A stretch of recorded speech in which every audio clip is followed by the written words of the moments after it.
Halo, selamat pagi pemirsa. Saya Erika Widasuti kembali menjumpai Anda dalam Dialog Sai Bumi.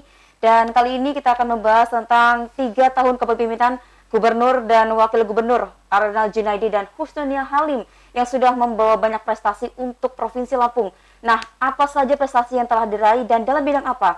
Kali ini kita akan membahas lebih lanjut dengan Kepala Dinas Komunikasi dan Informatika dan Statistik Provinsi Lampung, ada Bapak Ganjar Jationo, SEMAP yang sudah bergabung di studio. Selamat pagi Pak Ganjar. Selamat pagi Mbak Erika. Apa kabar Pak hari ini? Alhamdulillah sehat. Alhamdulillah sehat selalu ya Pak ya, meskipun di tengah kondisi pandemi. Pak Ganjar, ini dengan tema kita hari ini capaian pembangunan Lampung.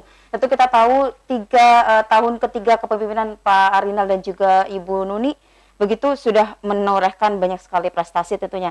Nah ini mungkin ada yang bisa diceritakan kepada masyarakat Lampung apa saja sih yang sudah diraih di tahun ketiga kepemimpinan Pak Arinal dan juga Ibu Nuni. Terima kasih Mbak Erika. Selamat pagi pemirsa. Mudah-mudahan kesempatan ini bisa kami manfaatkan untuk menjelaskan beberapa hal yang terkait dengan capaian pembangunan di Provinsi Lampung.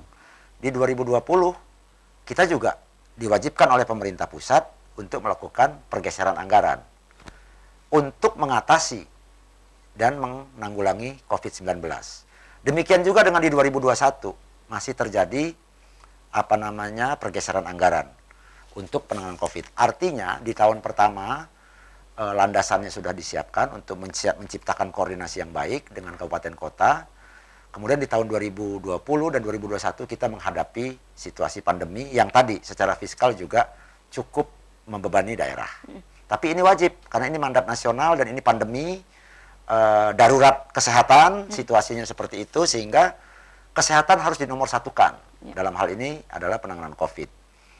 Bisa kita bayangkan kalau penanganan COVID-nya tidak kita laksanakan dan itu menjadi kebijakan nasional, semua daerah wajib melakukan ini. Itu Mbak, situasi yang melingkupi. Namun di tengah situasi yang relatif terkendala secara fiskal, Pak Gubernur mampu menumbuhkan tadi koordinasi, baik khususnya di penanganan COVID-nya. Langkah-langkah awal Pak Gubernur sangat menentukan untuk terciptanya koordinasi yang baik dalam penanganan COVID bersama pemerintah pusat. Dapat kita contohkan misalnya ketika awal-awal kita mengalami kelangkaan oksigen. Pak Arinal bergerak cepat, menghubungi kalangan dunia usaha, menghubungi kalangan pemerintah pusat, berkoordinasi dengan kabupaten kota, memetakan daerah-daerah mana yang oksigennya sangat kurang, dan alhamdulillah koordinasi dengan berbagai pihak tadi membuahkan hasil. Kita dapat suplai oksigen dari beberapa perusahaan swasta di Sumatera Selatan. Dan sepertinya Provinsi Lampung tidak banyak provinsi yang membuat satgas oksigen karena kita ingin mengatasi kelangkaan. Menurut saya ini satu inovasi yang sangat relevan dengan situasi waktu itu, dan dalam beberapa waktu yang tidak terlalu lama kelangkaan oksigen bisa diatasi. Itu semua kerja semua Mbak, kolaborasi kabupatennya, provinsinya, Forkopimdanya, pengusahanya, DPRD-nya gitu kan. Kalangan agamawan, kelompok-kelompok agama, MUI misalnya seperti itu ya, ormas-ormas berbasis masa Islam juga, semua kalangan agama yang lain juga mendukung program-program seperti misalnya penataan tata cara beribadah di saat-saat pandemi. Itu juga menumbuhkan rasa optimisme kita bahwa kita memang ingin selaras dengan kebijakan nasional dalam penanganan COVID. Nah, di samping itu capaian yang agak menarik adalah investasi di Lampung juga relatif tumbuh gitu Mbak ya. Investasi di Lampung juga tumbuh. Nah, itu yang beberapa hal penting. Selain itu di capaian kinerja ekonomi juga di triwulan yang lalu kita juga termasuk yang cukup baik. Pertumbuhan ekonominya di triwulan kedua, saya kalau tidak salah itu kurang lebih 6%-an lah. Dan itu di triwulan itu angka pertumbuhannya terbaik di Sumatera. Terkait itu dengan kebijakan-kebijakan Pak Gubernur yang mendorong kalangan-kalangan sektoril juga tetap melakukan prokes dengan baik, melakukan disiplin prokes dengan baik, tapi tidak juga menghalangi usaha-usaha yang memang selama ini ditekuni masyarakat, khususnya di sektor pertanian. Kita ingat sektor pertanian di Provinsi Lampung ini sumbangsihnya atau kontribusinya kurang lebih antara 60 mendekati angka 70%, di kisaran itu. Dan juga serapan tenaga kerja di lapangan usaha yang ada di Provinsi Lampung juga didominasi oleh sektor pertanian dan turunannya. Artinya kinerja di sektor pertanian ini betul-betul menjadi concern Pak Gubernur, diantaranya dengan meluncurkan program KPB dan petani tetap didorong untuk melakukan penanaman sesuai jadwal dan penyediaan sarana produksi yang terus dikawal oleh pemerintah Provinsi Lampung beserta kabupaten kota. Artinya gini Pak, di 2020 kita semua menghadapi pandemi yang tidak ada satupun yang memperkirakan gitu. Artinya bagaimana lalu pemerintah provinsi ini mempunyai strategi untuk bisa melakukan kinerja-kinerja seperti program-program kerja yang dicanangkan oleh Bapak Gubernur dan Wakil Gubernur kala itu Pak? Prioritas pertama waktu itu adalah penanganan COVID. Semua bersatu padu di bawah kepemimpinan Bapak Gubernur, terutama di area koordinasi dan fasilitasi kabupaten kota juga dengan pusat, itu sangat menonjol dan memang bertahap. Penanganan COVID-nya bertahap. Per hari ini mungkin dalam seminggu kita bisa monitor kisaran angka kasus yang terkonfirmasi kurang lebih 1-3 orang. Nah itu yang hari ini. Tapi waktu awal-awal kita juga agak disibukkan dengan penanganan COVID, pembentukan satgas, koordinasi kabupaten kota terutama. Dan kita memunculkan waktu itu di respon awal adalah memunculkan pergub, peraturan gubernur yang sangat memberikan tatanan mengarah kepada tatanan baru untuk memandu perilaku masyarakat kabupaten kota untuk juga serius dalam menangani COVID. Kemudian dalam waktu yang tidak lama ditingkatkan menjadi Perda. Perda adaptasi kebiasaan baru yang menjadi landasan hukum seluruh gerak instansi pemerintah di Provinsi Lampung dalam penanganan COVID. Ya, artinya Bapak Gubernur dan juga Ibu Nur ini mengalami banyak sekali tantangan ya Pak ya di 2 tahun pertama kepemimpinan. Kita akan lanjutkan Pak setelah pesan-pesan berikut ini. Pemirsa, obrolan kita semakin menarik, akan kita kupas secara lebih dalam setelah jeda pariwara berikut. Tetap bersama kami.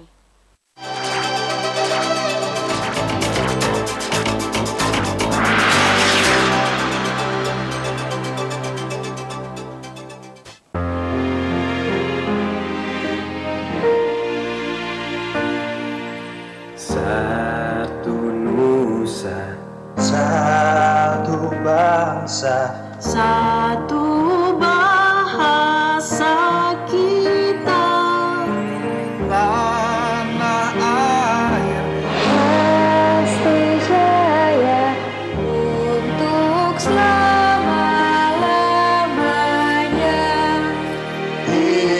Indonesia pusaka, Indonesia tercinta, nusa bangsa dan bahasa kita bela bersama.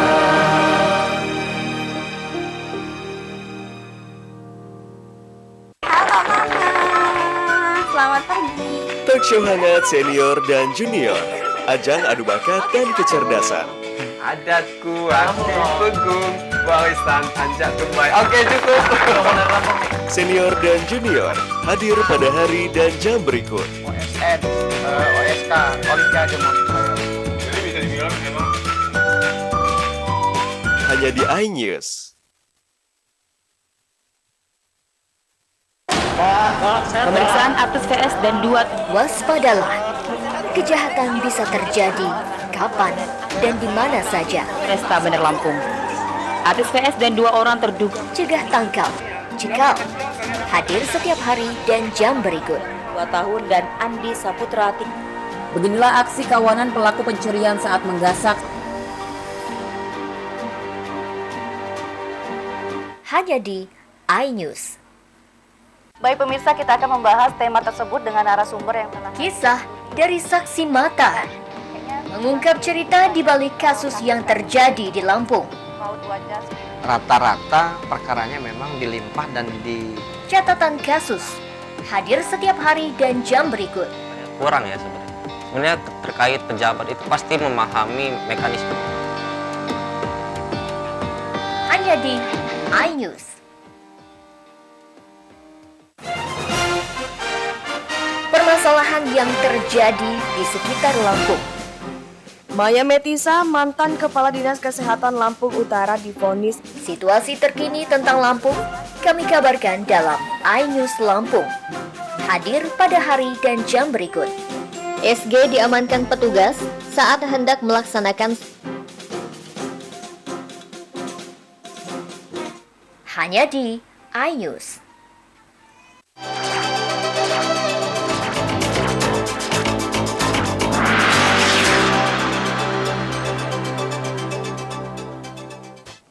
Pemirsa, Anda kembali menyaksikan dialog Saya Bumi dengan narasumber kita, Kepala Dinas Komunikasi Informatika dan Statistik Provinsi Lampung. Pak Ganjar, tadi kita sudah sama-sama mendengarkan gitu ya, bahwa ternyata 2 tahun kepemimpinan awal Pak Arinal dan juga Ibu Nuni ini mengalami banyak sekali tantangan. Dan tapi ternyata juga sampai hari ini tantangan tersebut tidak kunjung, maksudnya banyak juga gitu tantangannya. Nah, apakah ada sektor-sektor tertentu yang memang menjadi fokus pembangunan untuk Pak Gubernur dan juga Ibu? Terima kasih Mbak Erika. Betul, fokusnya Bapak Gubernur Arinal dan Ibu Nuni adalah di mendorong sektor pertanian. Sektor pertanian yang terdiri dari pertaniannya sendiri, kehutanan, perkebunan, perikanan, dan peternakan.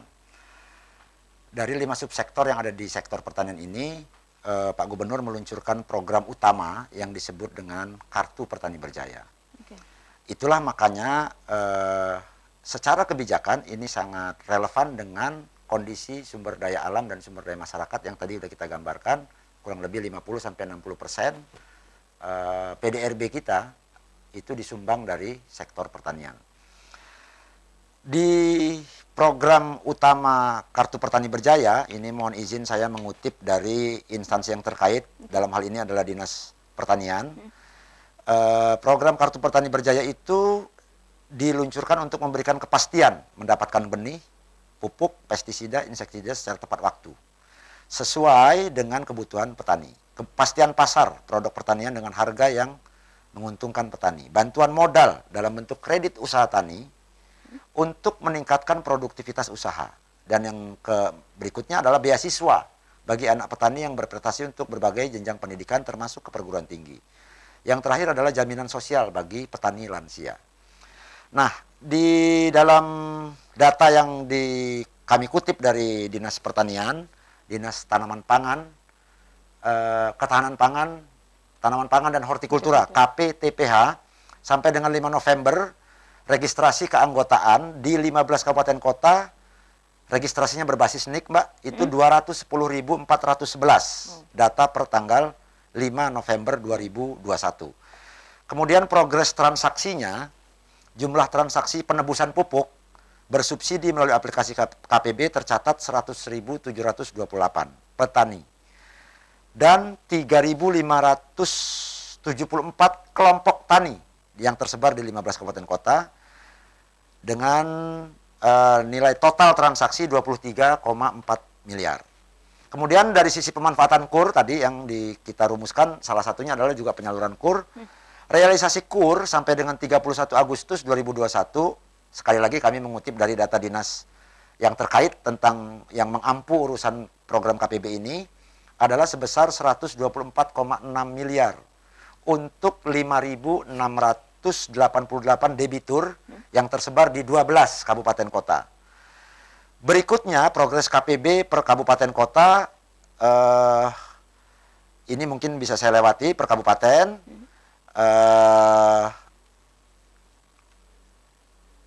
Kabupaten juga memang didorong oleh Pak Gubernur. Kemarin terakhir kami juga mengikuti, Pak Gubernur juga mengajak bank-bank negara, bank-bank milik negara juga untuk mendorong peran bank juga lebih aktif lagi dan mengintegrasikan antara KPB dengan kredit usaha tani yang memang menjadi kewajiban bank pemerintah untuk menyalurkannya.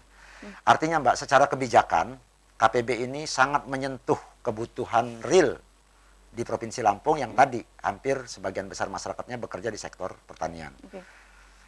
Itu. Untuk KPB ini sendiri, Pak, untuk dari semenjak awal launching hingga saat ini, bagaimana efektivitasnya? Apakah sudah menyentuh angka, bisa dikalkulasikan mungkin menyentuh angka berapa sampai 100% begitu, Pak? Kalau kita tidak berorientasi pada pencapaian 100% atau tidak, tapi setiap menemui kendala kita langsung Pak Gubernur langsung mengambil langkah-langkah yang diperlukan. Misalnya tentang KUR, maka Pak Gubernur melakukan koordinasi yang intens dengan kalangan perbankan. Dari jauh hari sebelum musim tanam, Pak Gubernur juga mewanti-wanti kepada industri pupuk dan distributor pupuk. Bahkan juga dengan koordinasi dengan lintas kabupaten. Untuk masing-masing kabupaten juga melakukan kinerja terbaiknya untuk melayani petani. Nah, itu proses-proses koordinasi, arahan-arahan dari beliau, Pak Gubernur, itu menjadi pemandu yang memungkinkan tadi pencapaian di sektor pertanian itu sangat menggembirakan. Terbukti dengan pengakuan pemerintah pusat untuk prestasi Pak Gubernur Arinal di bidang peningkatan produksi padi, Mbak. Apabila di tahun-tahun sebelumnya itu posisi kita ada di tingkat 2,5 juta ton, pada tahun 2021 yang dinilai di 2001 yang dinilai adalah tahun 2019 dan 2020, dinilai pada 2021 angka kita sudah di 2,7 juta ton. Ada peningkatan 200.000 ton ini ternyata merupakan peningkatan tertinggi di Indonesia. Sehingga Pak Gubernur mendapatkan apresiasi dan penghargaan dari pemerintah pusat yang waktu itu diserahkan Bapak Wakil Presiden Ma'ruf Amin di Istana Wakil Presiden. Sesuatu yang dari dulu kita tidak pernah mungkin bisa melampaui Jawa Timur, Jawa Tengah sebagai daerah sentra-sentra padi di Indonesia.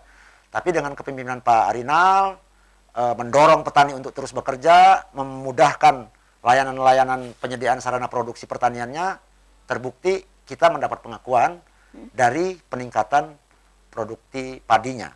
Oke, berarti dari adanya launching Kartu Petani Berjaya ini apakah hanya sebatas diharapkan mampu meningkatkan produktivitas padi atau mungkin ada beberapa hal lain yang memang menjadi tujuan begitu Pak? Seperti yang kita ungkapkan tadi Mbak, di sektor pertanian kan ada 5 subsektor.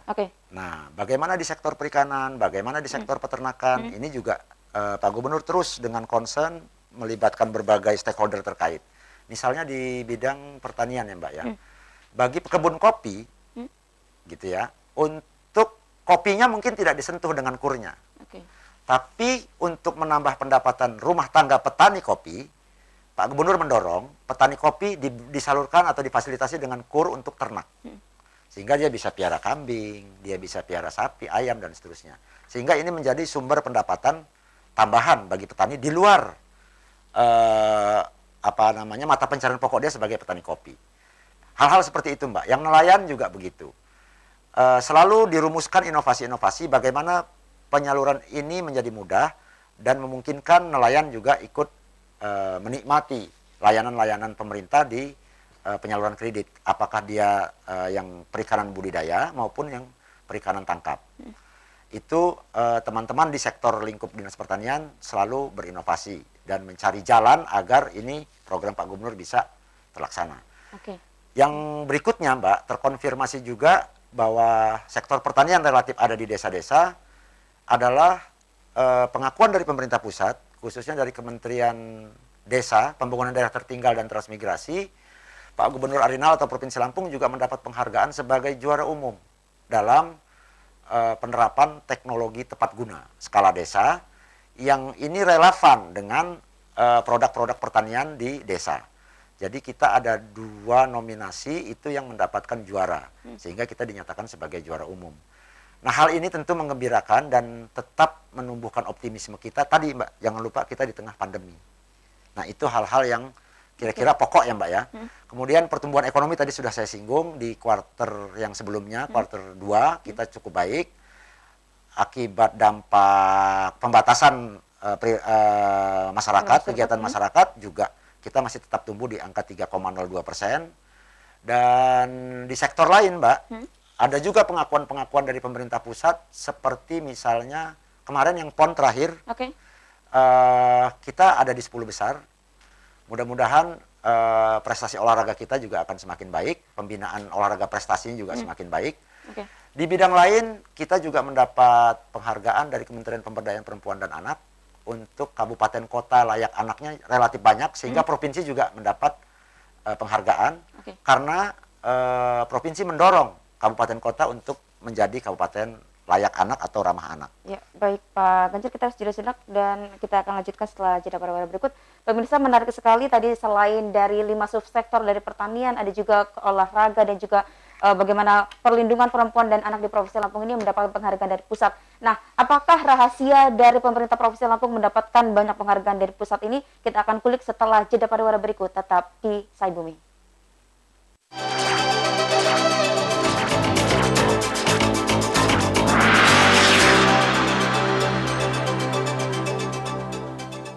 Pemirsa, terima kasih. Menggali lebih dalam. Disajikan dalam dialog bersama dengan para narasumber yang berkompeten. Bandar Lampung yang sudah luar biasa ini. Special Report hadir setiap hari dan jam berikut. Kita pilihan kita, jangan takut karena ada prosedur yang sudah hanya di iNews.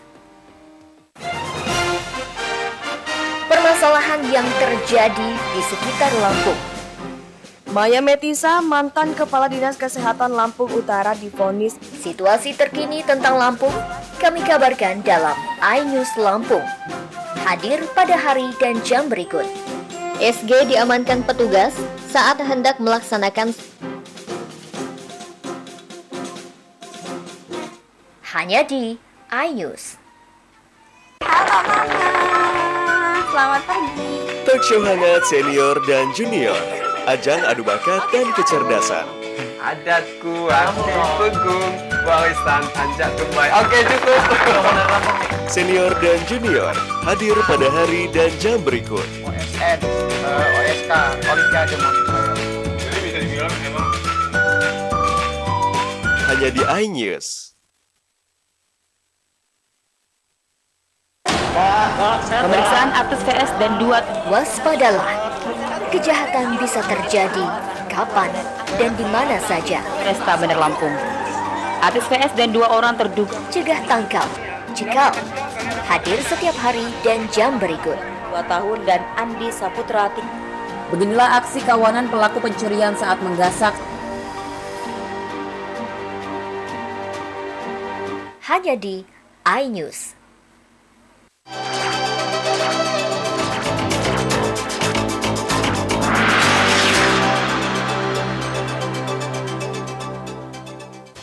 Pemirsa, Anda masih menyaksikan Saibumi dan kita akan lanjutkan perbincangan hangat kita. Pak Ganjar, tadi Pak Ganjar mengatakan bahwa ada beberapa bidang gitu ya yang pemerintah provinsi ini mendapatkan penghargaan. Tadi seperti ada peningkatan produksi padi, lalu kita juga berhasil meraih 10 besar pon gitu dan kabupaten layak anak di beberapa kabupaten yang ada di Lampung dan lain sebagainya. Tapi untuk petani sendiri Pak yang menjadi subsektor utama begitu ya, bagi provinsi. Nah, apakah pemerintah juga mendorong artinya tidak hanya bagaimana meningkatkan produksi tapi juga outputnya atau pemasarannya nih Pak. Nah, di Lampung sendiri apakah ini sudah terdistribusikan dengan baik hasil-hasil dari produk pertanian masyarakat ini? Ya, terima kasih Mbak Erika. Pemanfaatan produk itu Pak Gubernur berharap itu dimanfaatkan dulu di tingkat lokal. Kalau kita sudah surplus, baru kita berbicara perdagangan antar daerah atau antar pulau. Seperti misalnya kebutuhan padi, kalau dia memang sudah levelnya, katakanlah kita butuh 1,2 untuk di Lampung atau sekitar 1,2 juta ton atau 1,5 juta ton, selebihnya kan bisa kita pasarkan ke daerah lain. Apakah ke Pulau Jawa, DKI dan sekitarnya, dan yang terakhir yang merupakan inovasi Pak Gubernur adalah mendorong munculnya hubungan dagang kita dengan Bangka Belitung. Nah, itu yang kemarin kita menyaksikan juga Pak Gubernur sudah menjalin kerjasama dengan Gubernur Bangka Belitung dan beberapa BUMD terkait juga sudah melakukan kerjasama. Khususnya kita di sana memasok berbagai kebutuhan pangan, mungkin beras, daging, buah-buahan, sayur gitu Mbak ya. Karena di Bangka Belitung atau Belitung khususnya sudah mulai menggeliat juga sektor wisatanya. Ini sebuah pasar. Artinya ini mencoba meningkatkan hubungan dagang lah ya antara kita dengan Bangka Belitung. Yang selama ini Bangka Belitung membelinya dari Jakarta. Nah itu, jadi mungkin buat Bangka Belitung juga akan lebih efisien dan buat kita juga menguntungkan petani produk-produk petani lokal kita.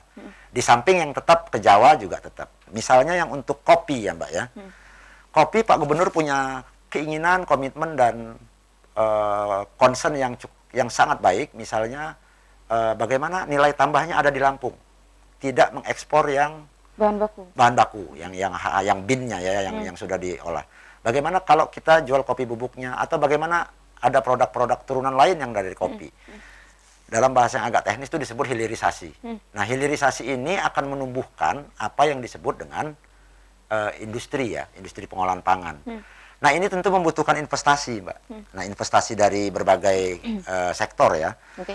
Dan seperti yang sudah kita ketahui, misalnya saya ingin mengutip pemberitaan semester 1 untuk investasi kita mencapai angka 8,79 triliun. Angka ini 8,79 triliun itu kisarannya adalah pada 81,38% untuk tahun 2021 ini. Targetnya adalah 10,8. Artinya ternyata kita juga patut bersyukur investasi kita tumbuh. Data ini saya kutip dari Dinas Penanaman Modal, pelayanan terpadu satu pintu yang sudah muncul di berbagai pemberitaan. Artinya daya tarik investasi kita juga masih cukup membuat kita optimis dan cukup menjanjikan. Tinggal nanti geliat di sektor hulunya, di pertanian misalnya, dan di industri pengolahan, itu yang tetap didorong oleh Pak Gubernur. Prestasi-prestasi lain juga di bidang tata kelola, seperti kita mendapat apresiasi dari Kementerian Dalam Negeri, Mbak. Antara keseimbangan antara pengeluaran dan pendapatan kita. Gitu. Berarti artinya sejauh ini memang Provinsi Lampung memang lebih banyak untuk mengekspor ataupun mendistribusikan bahan baku begitu ya Pak ya. Jadi memang sekarang ada unsur nilai tambah seperti itu. Nah, ini kita berbicara di beberapa waktu yang akan datang ini akan ada KPID Award nih Pak nih. Nah, ya Kominfo sendiri apa nih yang sudah mungkin bisa update yang diberikan kepada masyarakat? Ya, kita dengan KPID adalah lembaga negara memang yang mitranya pemerintah khusus menangani perlindungan masyarakat dari konten siaran yang negatif. Apakah sadisme, pornografi, radikalisme dan seterusnya. Kita mendorong KPID juga dapat melaksanakan fungsi-fungsinya sebagaimana yang diatur undang-undang untuk tetap berjalan. Alhamdulillah hubungan kami dengan KPID cukup baik dan KPID juga cukup produktif dalam melakukan pengawasan-pengawasannya. Oke, baik Pak. Oke, ada closing statement Pak yang akan diberikan mungkin sedikit saja mengenai sebenarnya faktor kunci yang menjadi keberhasilan dari pemerintahan Bapak Arnald Junaidi dan Husni Halim Ibu Nuni ini apa Pak? Ya, faktor kunci keberhasilannya adalah leadership Bapak Gubernur dan Ibu Wakil Gubernur. Itu yang menurut kami sangat terlihat nyata, khususnya dalam membangun koordinasi, kolaborasi, dan sinergi, Mbak. Baik dengan kabupaten kota, dengan berbagai sektornya, juga dengan pemerintah pusat. Tentu banyak kendala, dan kita patut bersyukur investasi masih tumbuh, tata kelola pemerintahan juga di bidang keuangan dapat apresiasi, dan pengakuan prestasi yang tadi di bidang pertanian tadi juga menjadi penyemangat kita semua agar bekerja lebih baik dan lebih keras lagi. Mungkin itu Mbak. Baik, terima kasih banyak Pak Ganjar sudah hadir di studio dan kita juga berdoa semoga apa yang menjadi visi misi dari seluruh pemerintahan provinsi dapat terlaksana sehingga akhir kepemimpinan Pak ya. Dan pemirsa, demikian tadi dialog kita dengan Kepala Dinas Komunikasi Informatika dan Statistik Provinsi Lampung Pak Ganjar Jatiano SMAP. Dan tentunya capaian pembangunan Lampung ini akan tercipta berkat sinergi dan kolaborasi seluruh stakeholder dan kita sebagai masyarakat Provinsi Lampung. Saya Erika Widasuti pamit undur diri, terima kasih atas kebersamaan Anda. Sampai jumpa di dialog selanjutnya dan terima kasih.